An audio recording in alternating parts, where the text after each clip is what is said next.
If you've been around Grace Family Church for any length of time, you'll know this. We don't just attend church, we make room. Room for God to move, room for people to belong, room for lives to be changed. We are one church in many locations. And this year, together, you made room in extraordinary ways. You made room to love God.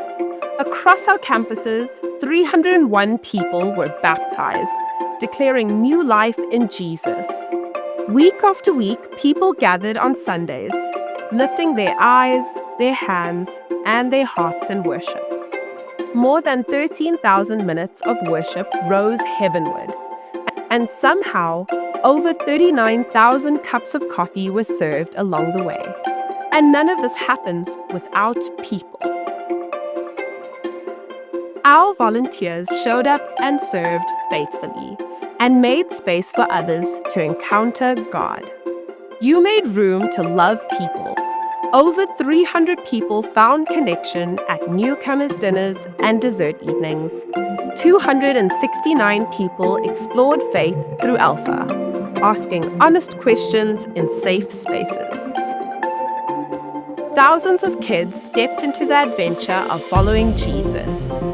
And our young people found belonging in Grace Youth. Because church isn't just a place you go, it's people you belong to. Let us consider how we may spur one another on toward love and good deeds. You made room for people to come as they are. Many first-time visitors felt welcomed and found home. Over 500 individuals and families received care beyond Sundays through support, presence, and prayer, because no one should walk alone. And the room didn't stop at our buildings. Our digital campus reached far beyond walls. People gathered online every Sunday, and the gospel truly crossed borders and screens. Led by incredible digital hosts, serving with love and care every single week, because church can happen anywhere. You made room to make a difference. Through missions and justice, 16,052 people were reached through our partner organizations. 1,040 people were served at the street school. 1,536 buckets of hope reached over 4,600 lives. With 2.6 million rand worth of food and aid, hope was made tangible. Every number tells a story. Every story has a name. And every name matters to God. Now to Him who is able to do immeasurably more than all we ask or imagine. Grace Family Church, you made room. One church, many locations, making room together. Hello everyone, my name is Zoe and I get the privilege and honor to be part of the digital team and the creative department here at Mhlanga. Thank you for joining us today, and if you're new or it's your first time, we just want to say you are so welcome. And so are you, Zoe. Hello, I'm Michelle and it's so great to be with you today. You know, on Wednesday, Lent started, and in case you're wondering what I'm talking about, Lent is an opportunity where we get to pause in our journey of faith and be really intentional and mindful of the 40 days leading up to Easter. People often give up something unhealthy to pick up something that is healthy. Well, in case you missed it and want to know more, we posted a guide to Lent on our Facebook and Instagram pages. It's not laborious, it's very easy, and it's not too late for you to be a part of this. Mish, I have a question for you. You do? What have you given up? Ooh, caught me off guard there a little bit. So Zoe, for me, it's not so much what I've given up, but I think it's what I've added. So I've really intentionally added gratitude to my day, in my thoughts, and in my prayer life. Just being more intentional about being grateful. Okay, wow. Yes, this is a reminder that it's really our heart's desire to help you stay connected beyond a Sunday message and really feel intentionally part of the digital campus and what happens here at Grace. So don't forget to look out for our Lent guide. Absolutely. Thanks, Zoe. And today we're on week 2 of a beautiful series, Made for More. And even as I say those words, if it's your first time joining us, aren't those beautiful words that we get to realize that we're made for more? And we get to listen to the powerful story of Nehemiah and his trust in God and how he helps us answer the question, what are we capable of? Such a powerful question. And today, Wayne does part 2 of the series, and he helps us explore how we can become courageous people and really and truly find our courage. So let's lean in and listen for how God is speaking to us today, again through the story of Nehemiah. Enjoy. Enjoy, everyone.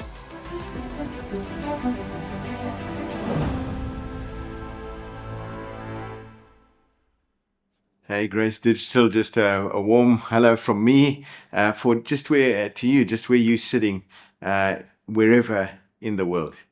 Last week and this week and next week, we're wrestling with the question, what are we capable of? That question that draws us into the possible or anything that is possible, because indeed we are all made for more. So let's refuse to settle for survival, just getting by with this life. Let's refuse to settle for simple incremental growth, although grow we must. Let's refuse to settle for the endless task of being the best, the exhausting task of comparing ourselves upwards and downwards on the scale of the best. Let's reach, and this is what we're about, let's reach for what is possible by asking, what are we capable of? What are you capable of? What am I capable of? Or if you will, what are we capable of collectively with our God? And if you ascribe to God, the Creator, at work in your life, your family, and our world, then what are we capable of with our God? Now, the book of Nehemiah, which we find in the Old Testament, is a what are we capable of story. It's a story of ordinary people. Look around you. If you're on your own, think of your family and friends. It's a story of ordinary people with names like yours and mine doing the extraordinary, building the wall of a city in 52 days. Now last week we saw where the discovery of what we are capable of starts. And it really starts in the heart. And I pray that if you didn't watch that message, check it out. And it starts in the heart with confession, which is ownership, which is simply a recognition that I am and we are and you are part of the problem. And so we own that. And it's so liberating and free. And then it starts in the heart with compassion, which is the fuel for the fight. That which breaks our heart is what motivates us to move and to fix. It starts also with the beginnings of courage. And I love the way Nehemiah, having confessed and had his heart broken as he wept for the people of Jerusalem, demonstrates courage by saying, I was very much afraid, but I spoke to the king. He reconnected to God through confession. His heart was fueled by compassion. And then out of that place, he could act through his fear. I was very much afraid, but I spoke to the king. I acted. So today we seek to discover that we are capable of courage. In the words of Winnie the Pooh, you are braver than you believe, you are stronger than you seem, and you are smarter than you think. I love those words. Pooh's words remind us that courage doesn't usually look loud or heroic. It looks a little bit like showing up. It looks a little bit like trying again. It looks a little bit by staying with your friends, and it looks a little bit like taking the next step, even when you're unsure and perhaps even afraid. See, everyone loves the idea of courage until courage is required. And I was searching in my own life, and I thought, when have I shown courage? When have I acted through my fear? And I must say, looking back, I was scratching for when that was, because courage really feels heroic in the moment. Courage feels uncomfortable. Courage feels risky. Courage feels uncertain. And sometimes it feels like standing on the edge of something you know matters, but you're not sure you're strong enough to step into it. So as I searched for when perhaps in my life I had shown courage, I remembered a time when I was 31 years old, Michelle was 30 years old, our children were 7 and 4 respectively, when we were faced with a call to courage. A beautiful family in our community, the community we served by the name of the Bowers, they had gone on holiday down the south coast as that year came to an end. And quite frankly, I met with Alan, the dad, before, and I said, "Hey, have you checked your tires?" And he told me, "Man, I've just checked the tires. I've got new tires on my car." But a horrific scene unfolded down the south coast. A combination of two pedestrians who were fighting on the road, an underage driver, and them on the road, wrong time, wrong place, heading to meet with their family around midnight for the turn of the year. And they were met with a head-on collision, and the oldest 3 of that family passed away. The mom, the dad, and the oldest daughter who had just matriculated. And what unfolded was a situation that broke my heart. What unfolded was a family and a community in crisis. What unfolded was a call to courage. And as that little family now left with the 3 younger members, aged 16, 11, and 9, as that extended family trying to work out what the way forward was, Michelle and I looked at each other and we just needed to act with courage.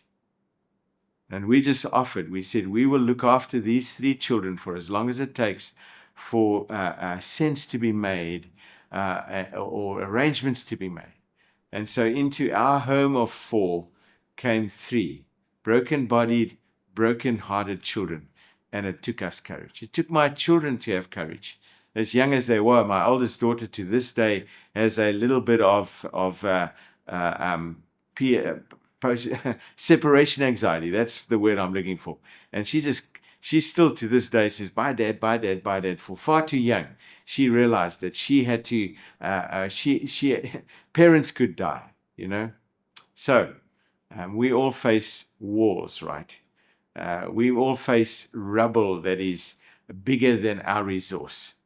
We all are invited at times to compassion greater than our capacity. And that's what that felt like at the time. We all are called at times to steps of faith that feel bigger than our confidence. We're all invited into conversations we need to have that we'd rather avoid. It takes courage to have them. We all have leadership roles to play where we feel unqualified. And often the tension isn't, do I care? It's, do I have the courage to act? Now, Nehemiah, as you read that book, and it'll take you a half an hour, Nehemiah felt that tension too. He stepped into a broken situation, a vulnerable city where the walls were broken and the gates had been burnt. He stepped into a massive task that required the rebuilding. And the moment the work began, by the way, opposition followed, ridicule. There were those who said, "What you're building, Nehemiah, even a small fox will topple over if it tries to jump over." There were threats from inside and from outside. There were fear. The people were afraid of the attack of others or the political environment around them. And there was fatigue. So into that, Nehemiah steps in. And courage for him wasn't theoretical. It was necessary. Now, if we're honest, this is where many of us live. We believe God has called us to more. And if you are here not sure about God and God's engagement and who God is and what God is like, life simply demands more of us. More faith, believing things we can't see, stronger families, deeper relationships and deeper discipleship or capacity to follow this Jesus, greater impact on our city. How much is broken around us and wherever you live. But the gap between the vision of the more, the things we're capable of, and the action to get there is often this little thing called courage. Now, Nehemiah shows us something powerful. The wall wasn't rebuilt by fearless people. It was built by people who were afraid. It was rebuilt by ordinary people who chose to move forward together despite the fear. Families worked side by side. Workers built with one hand and held a weapon in the other. If you read Nehemiah chapter 2-4, people were afraid, but they just kept building. Courage became a communal thing. Nehemiah gives us, and this is what I want us to just wrestle to the ground today. Nehemiah gives us a clear picture of the building blocks or the anatomy of courage, how God forms it in his people. And if you're there today listening to say, man, there are things, and it might come to mind for you, there are things that I require courage, things beyond me that I'm going to have to require some courage, then let's build it together, shall we, today? And here's what we can learn from Nehemiah, the story of Nehemiah. Courage begins first with conviction. Nehemiah carried a burden before he carried any bricks. He writes, when I heard these things about the broken walls of Jerusalem, about the scattered people, he says, I sat down and I wept, and we reflected on that last week, for the city of my ancestors lies in ruins. He carried a burden, and this burden showed on his face as he stood before the king. He couldn't hide it, and that is the time when, very much afraid, he spoke to the king. How can I not be sad, king? I'm not ill, but how can I not be sad when the walls of the city that I grew up in is broken? So courage begins when something matters too much to ignore. And I hope you're thinking of some. There are things that matter in your life that are too much to ignore.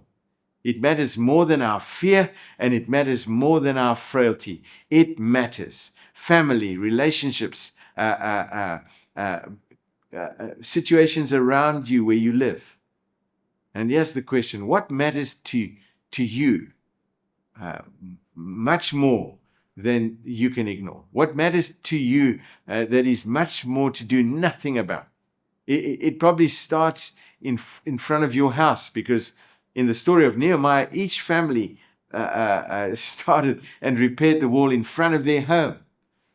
So what matters more? What matters too much to ignore? Your family, a relationship, something you drive past every day in your town, a friend.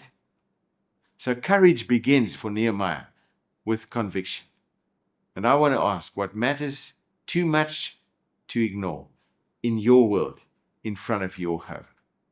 Think on that.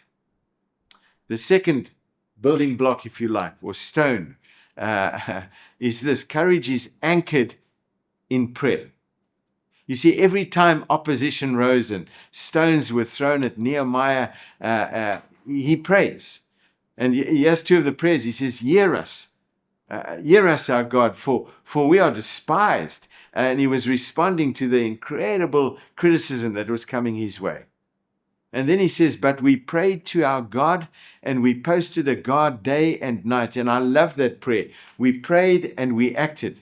You see, prayer didn't remove danger. It stabilized his heart inside it, right in the middle of the danger. You see, fear pushes us inward, and then we doubt and we wonder, and courage leaves us. But prayer pulls us towards God, to that which is possible, that which God can do above us. I love those words. We prayed to God and we posted a guard. We prayed and we acted. And here's the truth. You are made for more. I am made for more. And maybe there are courageous acts right in front of you that frighten the life out of you. And here's the beautiful example of Nehemiah. Pray to God and take a step. You see, prayer pulls us to what is God possible. And if you're unfamiliar with prayer, you should try it.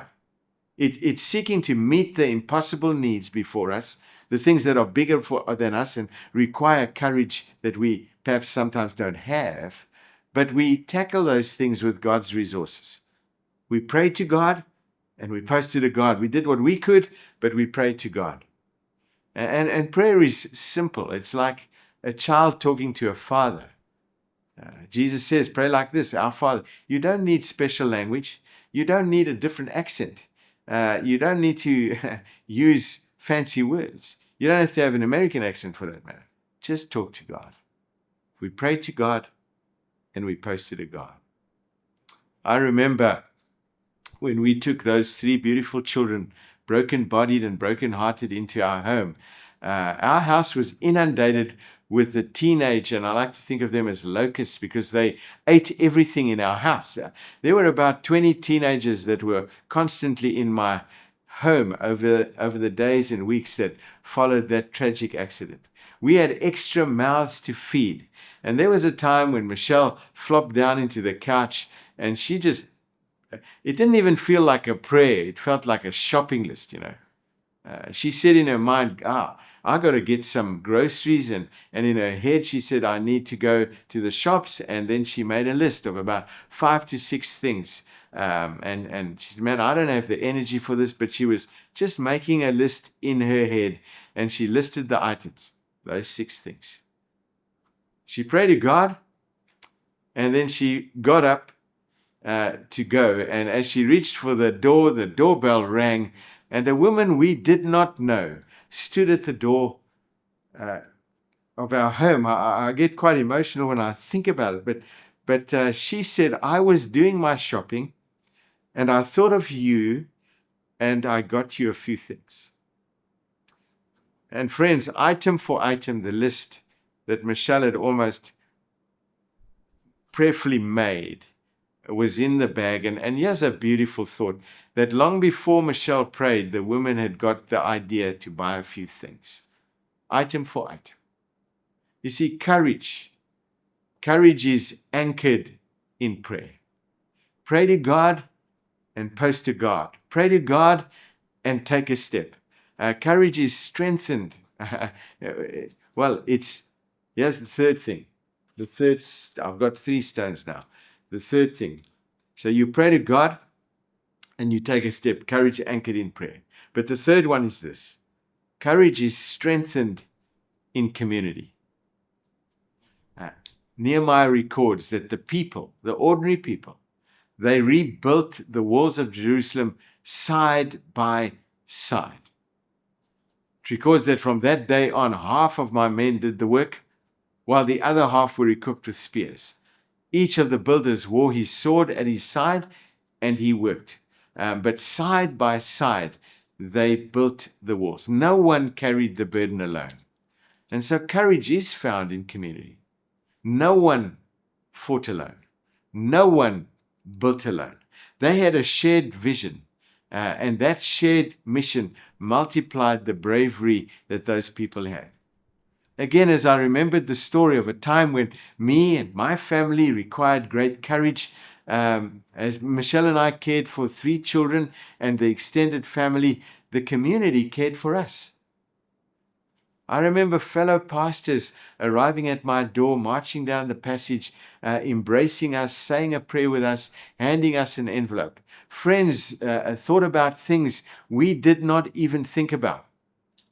As I remember the story, one woman, by the way, long before it was required, like a year before, she said, you know what, this 16-year-old young lady is going to have a matric dance, and when she does, I want to provide the dress for her. That was long before we even needed or thought about that.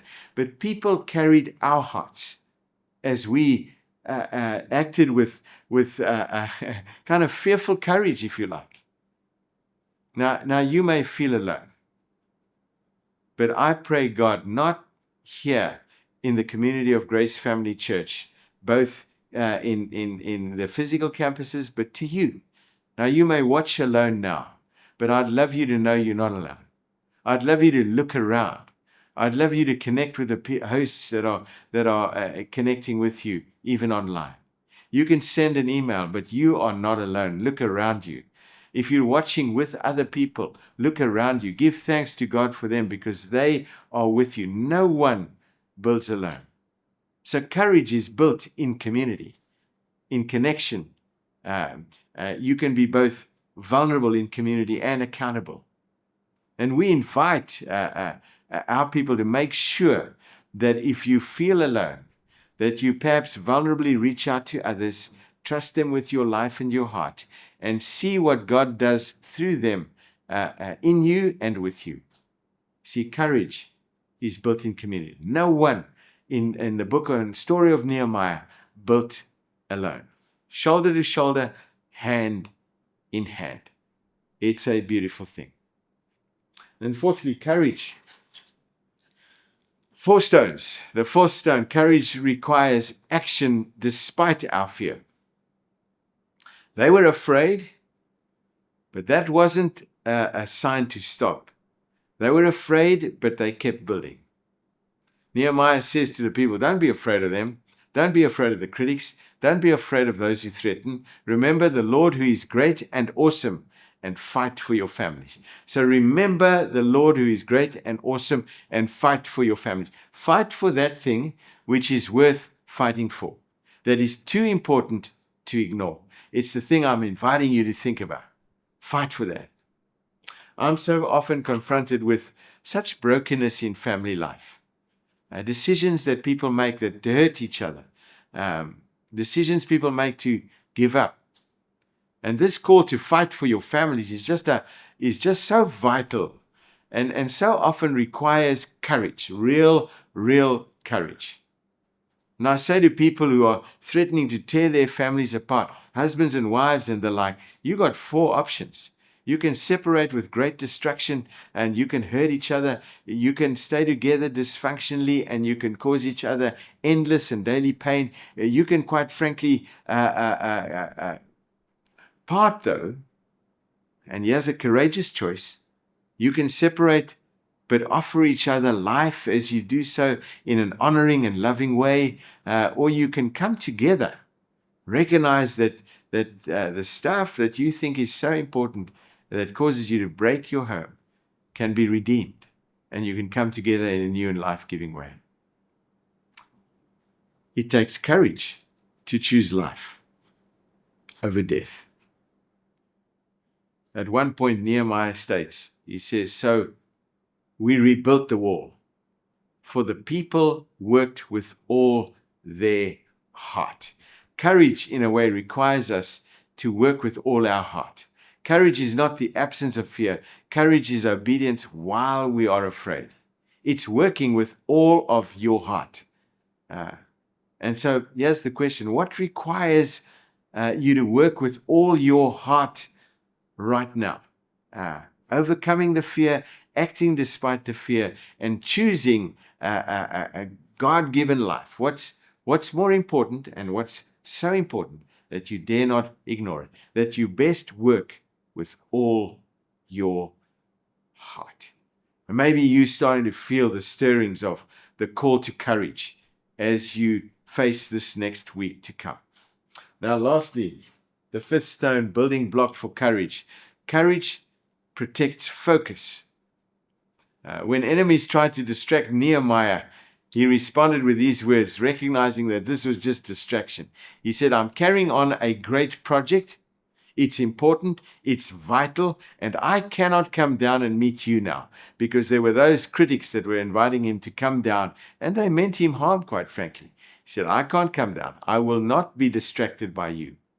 So sometimes courage is not only resisting threats, it's refusing distraction from what God has called you to build, that important thing that you dare not ignore. And we live in a world of distraction and escape. So here's the call. Have the courage to focus on that which matters most. Not only that which matters, but that which matters most. And through it all, well, this call to courage has a defining truth over all of that. Nehemiah says to the people, our God will fight for us. Their courage was not confidence in themselves, it was confidence in God's presence. So where is courage required in your life right now? I've invited you to think as I've talked over this little while. So hopefully it's kind of distilling in your heart. Where is courage required in your life right now? Not in theory, but in reality. Perhaps a step you're avoiding. Pray to God and take a step. Maybe a responsibility you know is yours. It's important. and best you take that responsibility. And even if you're afraid, pray to God and take a step. Maybe it's a calling you've delayed, something that has broken your heart. You see it and it stirs in you, but you're hoping someone else will do it. But now's the time for courage. Maybe it's a relationship that needs restoring, and you're worried about how that's going to work out, and you've resisted taking that step. Then may you have the courage, because ultimately we are made for relationship. Maybe it's a role God is nudging you towards. Where do you require courage right now? Now, courage really starts with something dramatic.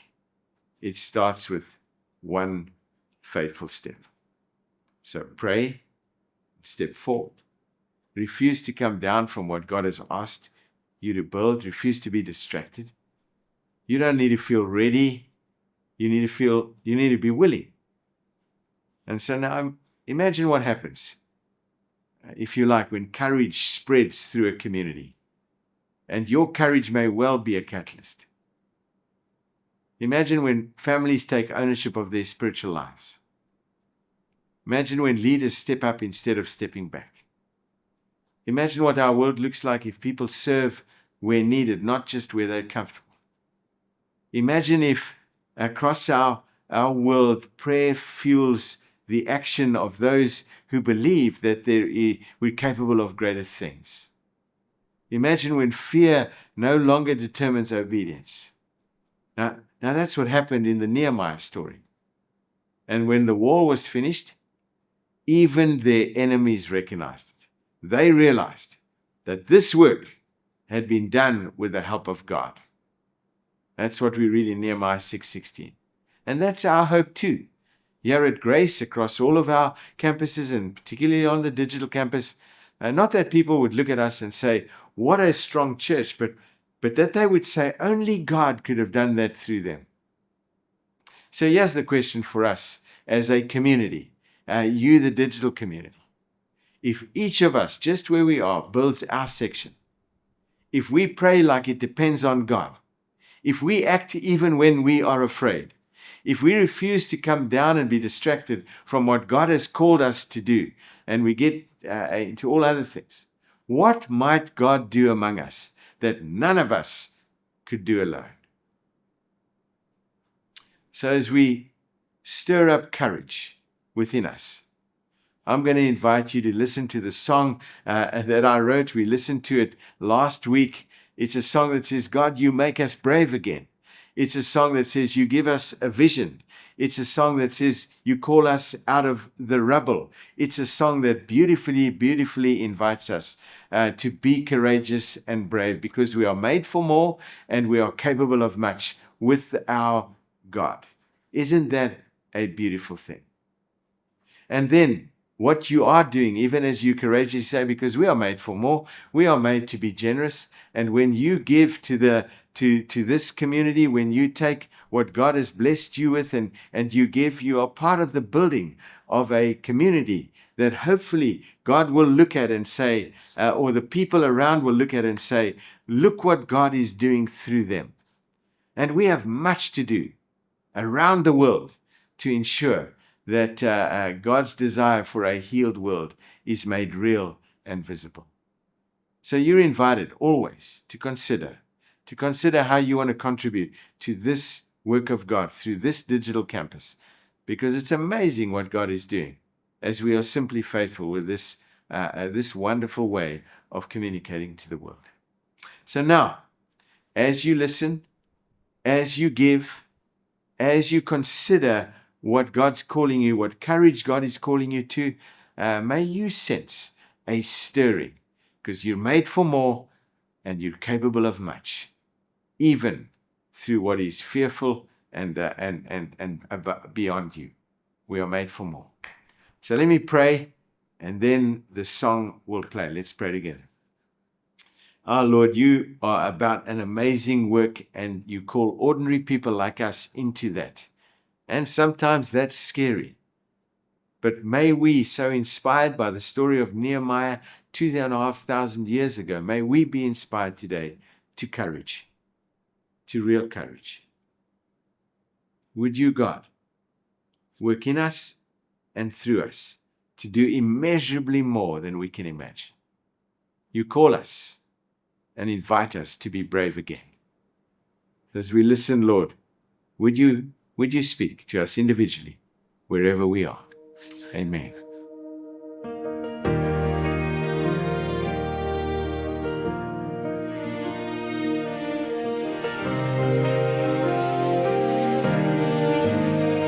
We were standing in the ruins, dreams that felt too far gone. But you spoke into the silence, said this is not the end. You put vision in our hearts, God, faith to take the ground. What was broken won't define us. You're rebuilding now. You call us out of the rubble. You make us brave again. We're not alone in this moment. The work of God begins. This is what we're capable of. With our God, with our God, everyone will rise again. With our God, side by side, heart to heart, we will build what's on your heart. This is what we're capable of. With our God,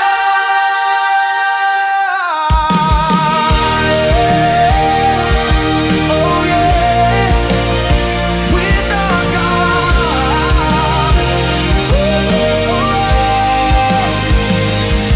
Every family, every calling, every stone in its place. Hand to hand, shoulder to shoulder, marked by hope, marked by grace. though the night bring resistance, though the voices try to divide, we will stand and we will finish. The Lord is on our side. You call us out of the rubble. You make us brave again. We're not alone in this moment. The work of God begins. This is what we're capable of. With our God, everyone will rise again. With our God, side by side, heart to heart, we will build what's on your heart. This is what we're capable of. With our God. With each breath, with every cry, we unite, we will not die. In your hands we find our strength, with faith that stretches wide. Though the